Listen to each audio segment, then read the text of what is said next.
Midnight Makeover Adoption of GST. www.thehindu.com Midnight Makeover Adoption of GST. Yesterday, 10:45 p.m. In a landmark reform, India today switches to a new indirect tax system, the Goods and Services Tax. The GST subsumes the multiple central, state and local taxes and cesses levied on goods and services, unifying the country into a single market, thereby making it easier to do business and ensure tax compliance. This will attract investors and more efficiently mop up revenues for the exchequer. The reform has been years in the making, and having shown the political will to finally pull it if the central government must work with the states to chart a roadmap to simplify the tax regime. Currently, there are multiple tax rates ranging from 0% to 28%, plus a cess on some products, creating incentives for lobbying and rent seeking. The level of preparedness for the new tax system too is not optimal, with sections of industry, trade as well as the bureaucracy visibly anxious about several aspects of the GST's operational and legal framework. In response, the date for businesses to file the first GST returns has been deferred. The generation of e-way bills for moving goods worth over 50,000 rupees too has been put on hold, along with the requirement for e-commerce portals to deduct tax at source from small sellers. The GST network, which will digitally capture billions of transactions daily, was not able to test its software in advance, and there is concern about the preparedness of intermediaries mandated to help businesses transition to the completely electronic compliance system. The coming days therefore could test the system, and the capacity of the authorities to think on their feet will be vital. The GST impact: what will be cheaper, which ones are going to be expensive? As it stands, the GST in its initial avatar has a complicated structure, with far too many tax rates that could lead to classification disputes, and with the exclusion of key inputs such as petroleum products, with particularly high indirect tax levies.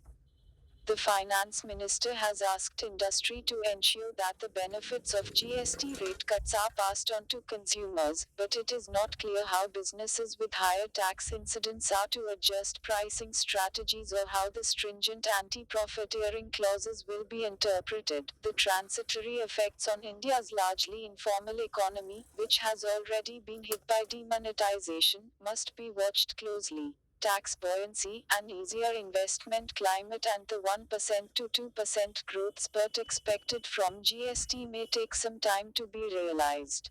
Yet, reforms are the art of the possible and the government has said it will strive to rationalize the number of tax rates and bring excluded sectors into the GST over time. This is the first step in the evolution of the GST, and some initial hiccups are perhaps inevitable in a system founded on political consensus and federal adjustments. This is why it is unfortunate that some opposition parties, including the Congress which led the initiative on the GST for much of the past decade, decided to boycott the midnight inauguration in Parliament's Central Hall. Comments: visit website. Walk the talk: Modi's remarks on cow vigilantism need to backed by action. www.thehindu.com Walk the talk: Modi's remarks on cow vigilantism need to backed by action. Yesterday, 10:38 p.m. While it is impossible to fault Prime Minister Narendra Modi for speaking up against killing in the name of cow protection, it is equally impossible to be convinced about its earnestness and efficacy. His remarks at an event in Mahatma Gandhi's Sabarmati ashram have come at a time when there is a groundswell of popular revulsion about violent, even murderous, cow vigilantism, leaving the unfortunate impression that it was but a response to public pressure. The hashtag Note in Meaning movement, which began with a Facebook invitation to participate in a protest in Delhi, had assumed viral dimensions, with other cities in India and elsewhere in the world organizing or planning to organize similar events.